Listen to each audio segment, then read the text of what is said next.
Okay, we proceed with question number 13. A 20-gram billiard ball travelling at horizontal speed of 20 meter per second strike a vertical wall. Okay, dia langgar dinding lah. The ball bounces directly back with original speed with contact with the wall for 0.01 second. So kalau kau nampak kat sini, bola langgar dinding. Dia bukan langgar benda lain tau. Dia langgar dinding. So maksudnya dekat sini M dia ada satu je. Mass ada satu je. Dia ada M satu je. So yang ini lebih kurang macam soalan 13A ni macam LO1 3.1. Okay. Bukan LO 3.2. Dia bukan collision with another object. Dia adalah collision with something. Dia macam melanggar dengan diri dia sendiri lah. Sebab satu M sahaja. So kita keluarkan tak apa. Tengok kenapa dia letak dekat sini. So 0.2. Betul Zak? 0.02 kilogram. Okay, so horizontal speed of velocity U is equals to 20 meter per second.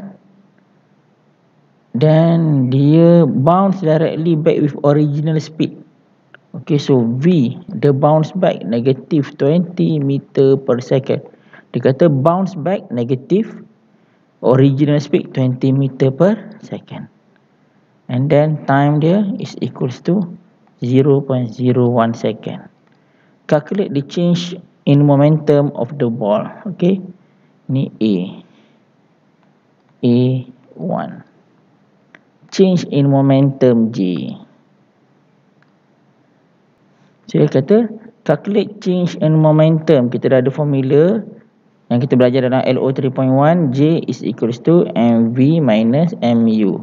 Substitute sahaja kau dapat jawapan. Okay. Bisa senang sangat soalan ni. Nombor 2. Calculate the average force exerted on the wall. F sama dengan J over time. Kira saja. Tak ada masalah. Okay, number 3. Oh, ini yang menyebabkan dia masuk dalam LO ni lah. Proof whether this one is an elastic collision or not. So we need to calculate. Kita kena proof dia punya kinetic energy, conservation of kinetic energy. Kinetic energy before collision is equals to kinetic energy after collision. After collision. So dekat sini kita buatlah half MU squared. Kan, kita kira berapa, sama dengan half MV squared. So kau kira dua-dua belah ni. Kalau nilai ini sama dengan nilai ini, so maksudnya kau kena prove bahawa dia punya left hand side is equals to right hand side. So kalau dia sama, maksudnya dia conserve. Kalau dia tak sama, kalau dia sama macam ni, maksudnya dia adalah elastik. Okey. Kalau dia tak sama,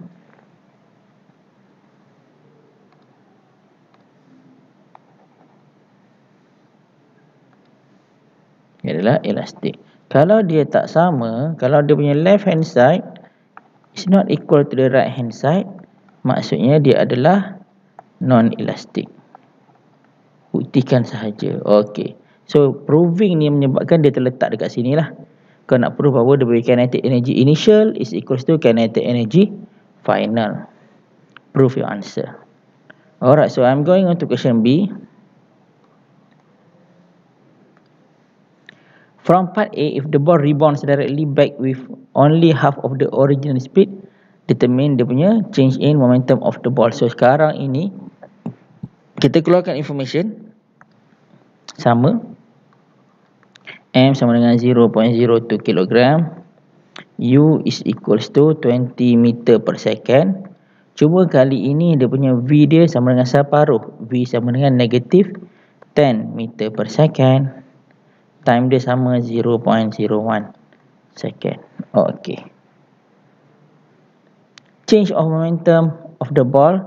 Ni simple. Nombor 1. Kira dia punya J lah. Sama dengan berapa. Okay. No problem. So, yang nombor 2 ni disuruh cari change in kinetic energy. So, maksudnya kinetic energy final minus kinetic energy initial. Half mu squared minus half mv squared. Okay. So kau kira nilai ni. So daripada sini kau nak nampak nilai ni, sebab dia tolakkan kalau dia ada value, maksudnya dia adalah non-elastik. Sebab kalau syarat untuk jadi elastik, dia mesti sama. So kalau kau tolakkan dapat kosong. Tapi kalau dapat value, dia adalah non-elastic collision. Alright. So aku pergi kepada soalan seterusnya, question number 14.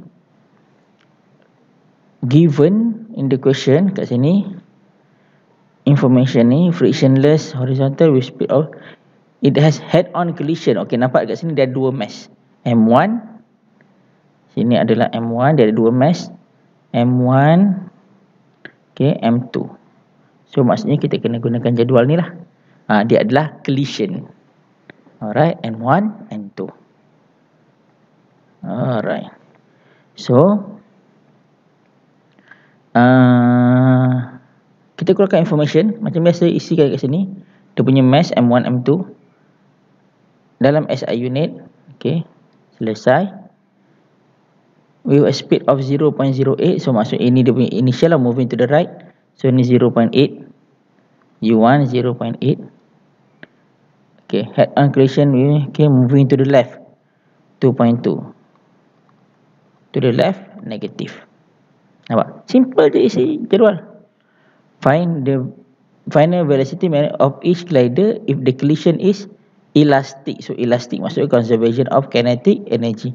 Nak cari final velocity elastic maksudnya dia mesti ada dua velocity lah. Ini mesti ada, ni mesti ada. So y component perlu consider? Tak perlu. Dalam kes ini kita tak perlu consider y component. Okay, sebab dia tak ada bagi information apa-apa pun dekat y component. Ni kita buatlah. Kita ada dua equation, kan? Conservation of momentum initial is equal to conservation of momentum final. Okay, satu lagi kita ada equation conservation of kinetic energy initial is equal to conservation of kinetic energy final. So macam pernah nampak benda ni kan, nak cari dua velocity. Boleh refer balik untuk selesaikan dua-dua ni. Boleh refer balik, refer question, tak lawa pula. Okay. Boleh refer balik, refer question 9A. Sama nak cari V1 and V2. So kalau katakan ni kau dapat nilai dia negatif, maksudnya dia to the left. Okay, kalau dapat positif, maksudnya dia to the right. Dalam kes ni jawapan dia dua-dua negatif, so maksudnya dua-dua akan bergerak to the left.